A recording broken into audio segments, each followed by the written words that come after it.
ওয়ালাইকুম গাইস, কি অবস্থা? কেমন আছেন সবাই? আশা করি সবাই ভালো আছেন। আমিও ভালো আছি আপনাদের দোয়ায় আর ভালোবাসায়। তবে চলে আসলাম আজকে নতুন আপডেট একটা ভিডিও নিয়ে। আর ভিডিওতে থাকছে প্রবাসে যে সব ভাই বোন যাদের আছে এদের সাথে কথা বলার চেষ্টা করবো, ঠিক আছে? তো লেটস গো, চলে আসেন আমরা কথা বলতে চাই। আসসালামু আলাইকুম ভাই। ওয়ালাইকুম আসসালাম। ভালো আছেন ভাই? হ্যাঁ, বাসা কোথায় আপনি? যশোর জেলা ভাই। বলতেছি ভাই, আপনি কতদিন আছেন প্রবাসে? দুবাইতে দুবাইতে আইছি তো 2 বছর হয়েছে। 2 বছর হয়ে গেছে আইছেন? আপনি যে এখানে 2 বছর আছেন, আপনার মনের অনুভূতিটা কি?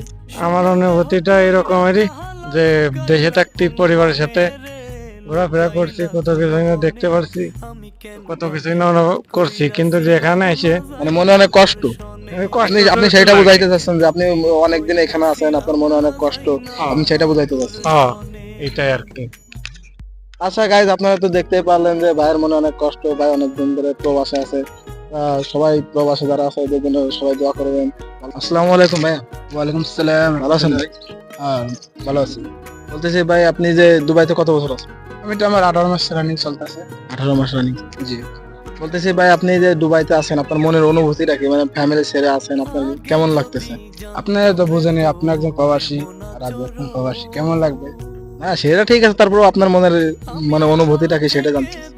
কেমন তো হয়, স্বাভাবিক হতে পারে, তো কি মানে তো হবে না। ও ঠিক আছে ভাই, তা আপনি ভালো থাকেন ভাই।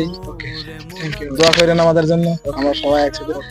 ভাই, ভাইয়ের বাসা কুমিল্লাতে। আপনারা সবাই ভাইয়ের জন্য দোয়া করবেন। অলওয়েজ প্রবাসী ভাইদের জন্য দোয়া করবেন, ঠিক আছে? সবাই সুস্থ থাকবেন, ভালো থাকবেন। আসসালামু আলাইকুম।